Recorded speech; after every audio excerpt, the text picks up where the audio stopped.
53 साल के मोहम्मद साहब जो शादी कर रहे हैं 6 वर्ष की आयशा के साथ। जब आयशा की उम्र 9 वर्ष हुई तब मोहम्मद साहब ने वो शादी मुकम्मल की, संभोग किया, प्रेम किया। बड़ा चकित कर रहा है साहब। ज़ैनब जो मोहम्मद साहब की बहू रानी थी, कैसे एक शख्स ने अपनी खुद की बहू रानी के साथ निकाह रचा लिया साहब। देखिए, मोहम्मद पैगंबर नबी साहब, जिसे इस्लाम का दाता माना जाता है, जिसे मुस्लिम लोग अपना खुदा मानते हैं, जिन्हें मुस्लिम लोग अपना आका मानते हैं, जिन्हें मुस्लिम लोग अपना मुस्तफ़ा मानते हैं, और जिन्हें इस्लाम का पायनीर भी माना जाता है। पायनीर कहते हैं राह दिखाने वाले को, PIONEER।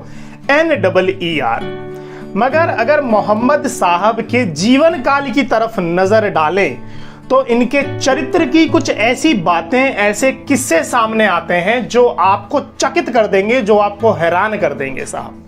मोहम्मद साहब ने अपने जीवन काल में 13 से 14 शादियां की थी साहब। 13 से 14 शादियां मोहम्मद साहब ने की, जिन्हें इन शादियों से करीबन आधे दर्जन से ज्यादा बच्चे पैदा हुए साहब। ठीक है, इनकी पत्नियों की अगर बात की जाए तो ये नीचे की जो 2 पत्नियां हैं, मारिया और रिहाना, ये इनकी उपपत्नियां थी साहब। उपपत्नियों की हिंदी आप देख लीजिए, क्योंकि जब मैंने डिक्शनरी में सर्च किया तो रखेल निकल के आया साहब। वो शब्द का इस्तेमाल मैं नहीं करना चाहूंगा, मैं उपपत्नियां कहना चाहूंगा साहब। अब हुआ ये, मोहम्मद साहब की एक शादी बड़ी चर्चा में रही थी साहब, जो उन्होंने आयशा नाम की लड़की से की थी, जिनकी उम्र केवल 6 वर्ष थी। मोहम्मद साहब ने एक शादी करी एक लड़की से जिसकी उम्र केवल 6 वर्ष थी।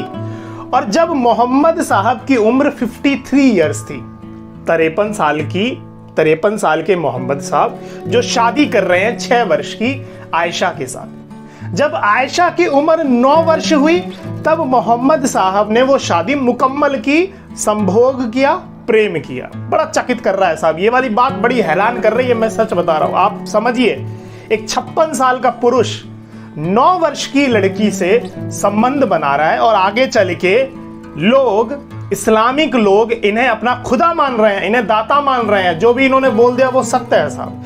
इस शादी की बात मैं नहीं करने वाला हूं, आयशा की शादी की चर्चा आप गूगल पे देख सकते हैं। मैं बात करने वाला हूं, मोहम्मद साहब ने एक शादी करी थी और उस लड़की का नाम था ज़ैनब साहब। ये ज़ैनब कौन थी? ये ज़ैनब मोहम्मद साहब की बहू रानी थी। कैसे मोहम्मद साहब ने ज़ैनब से शादी कर ली?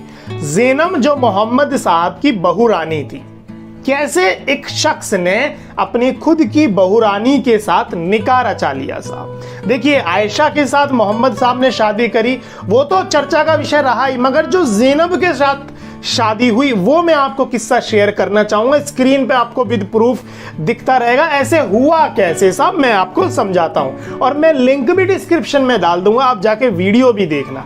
देखिए, मोहम्मद साहब ने एक बार एक बच्चे को अडॉप्ट किया, एक लड़के को अडॉप्ट किया। उस लड़के का नाम था जायद, और जायद ने शादी करी ज़ैनब से।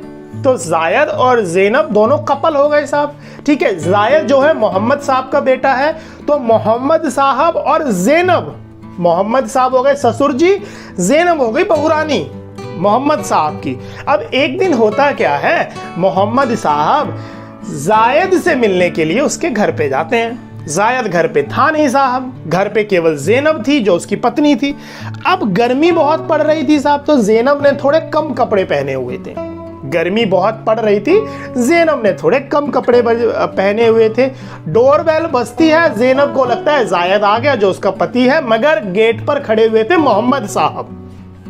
अब मोहम्मद साहब पूछते हैं कि जायद कहाँ पे है? ज़ैनब बोलती है कि वो तो नहीं है घर पे। मोहम्मद साहब चले जाते हैं, मगर जो उन्होंने, ज़ैनब ने जो कम कपड़े पहने हुए थे गर्मी के चलते, उसकी छवि मोहम्मद साहब की आंखों में बस जाती है और मोहम्मद साहब कहने लगते हैं कि काश मेरा निकाह ज़ैनब से हो जाता यार, काश हो जाए।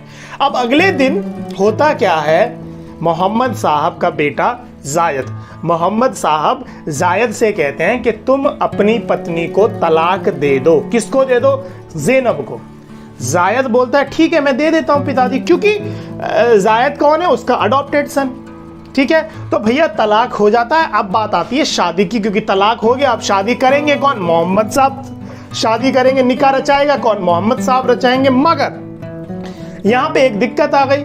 यहाँ पे दिक्कत यह आ गई क्योंकि मोहम्मद साहब तो ससुर है, ज़ैनब जो है बहुरानी है। अब ससुर जी बहुरानी से शादी करे कैसे? काफ़ी अदब का रिश्ता होता है, काफ़ी रिस्पेक्टफुल रिश्ता होता है, समाज एक्सेप्ट ही नहीं करेगा साहब। अब हुआ ये कि मोहम्मद साहब खुदा से कहते हैं कि खुदा आप ही कुछ करो ना। अब उसी टाइम खुदा जो है एक फरमान जारी करता है। खुदा कहता है, एक फरमान जारी करता है, आकाशवाणी होती है कि जो अडॉप्शन पॉलिसी है ये बैन कर रहा हूं मैं। अडॉप्शन पॉलिसी मतलब किसी का बच्चा अडॉप्ट कर लिया, वो बैन है, वो इस्लाम में अब आप नहीं कर सकते हो। ठीक है, मोहम्मद साहब तो खुश हो गए। क्यों? क्योंकि जायद तो अडॉप्ट किया हुआ सन था, वो पॉलिसी नहीं तो जायद बेटा नहीं उनका। अब जायद बेटा नहीं तो ज़ैनब बहुरानी नहीं। ठीक है, अब उन्हें मौका मिल गया साहब, और ऐसे करके मोहम्मद साहब ज़ैनब से शादी कर लेते हैं साहब। अब समझिए शादी होती कब है? ये शादी जब होती है तब भी मोहम्मद साहब की आयशा से ऑलरेडी शादी हो चुकी थी साहब। आयशा से ऑलरेडी शादी हो चुकी थी, तब जाके भी मोहम्मद साहब ने ज़ैनब से शादी की साहब। ठीक है, और अब हुआ ये कि आयशा ये सोच रही है कि मोहम्मद साहब आपकी हर बातें खुदा कैसे मान लेते हैं इतनी जल्दी। ये देखिए ना, आयशा कह रही है आपकी हर बातें खुदा कैसे मान लेते हैं इतनी जल्दी। आयशा से ऑलरेडी शादी कर ली, जो 6 वर्ष की लड़की थी, 9 वर्ष की उम्र में संभोग हुआ, 56 साल की उम्र थी मोहम्मद साहब की, और फिर भी मोहम्मद साहब जो है ज़ैनब से शादी कर लेते हैं जो उनकी बहुरानी थी। अब मेरा एक प्रश्न आपसे यह है कि एक ऐसा शख्स जो इतने संबंधों में घिरा हुआ था, जिसने इतनी शादियां की, जिसने अपनी बहुरानी को नहीं छोड़ा, वो कैसे आपका पीर बन गया? वो कैसे आपका मौला बन गया? वो कैसे आपका आका बन गया साहब? जो वो बोल रहा है वही मान रहे हो, मतलब बुद्धिजीवी शून्य हो गए। जो दिख रहा है वही आपको माना जा रहा है। मुस्लिम लोग ऐसा कैसे कर सकते हैं? मुस्लिम लोग तो बड़े अदब वाले लोग हैं साहब। एक ऐसा शख्स जो अपनी बहुरानी को नहीं छोड़ रहा है, एक ऐसा शख्स जो 6 साल की लड़की को नहीं छोड़ रहा है, और उसको आपने खुदा बना लिया। इस प्रश्न का उत्तर आप मुझे दीजिए और मुझे बताइए, क्या मोहम्मद साहब ने ठीक किया साहब?